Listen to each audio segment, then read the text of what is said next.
Pakistan central cotton committee जे जबरी बरतरफ़ कयल मुलाज़िमनि जे एहतजाज खे 208 ॾींहं गुज़री विया, जेके पंहिंजनि नंढनि सननि बचनि समेत अलामती बुख हड़ताल ऐं आफ़ीस जे मेन गेट आॾो धरणो हणी वेठा आहिनि। मुतासिर मुलाज़िमनि जी अॻुवाणी कंदड़ मोहम्मद अमीन कीरियो ऐं नसरुल्ला चाचड़ मीडिया सां ॻाल्हाईंदे चयो त असांजे जाइज़ ऐं मुसलसल एहतजाज जे बावजूदि वज़ारत नेशनल फूड सिक्योरिटी पारां अञा ताईं को बि इंसाफ़ न कयो वियो आहे।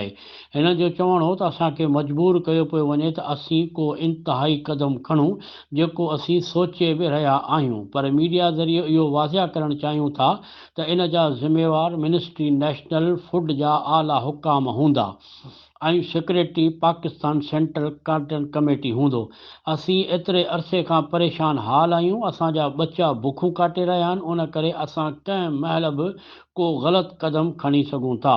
असीं निगरान सरकार, पाकिस्तान जी आला क़यादत, सुप्रीम कोर्ट ऐं विफ़ाक़ी वज़ीर नेशनल फूड सिक्योरिटी खां अपील था कयूं त असां सां फौरी इंसाफ़ कयो वञे। ईअं न थिए जो असां परेशानियुनि में पंहिंजूं ज़िंदगियूं हिन इदारे जे गेट आॾो विञाए वेही रहूं।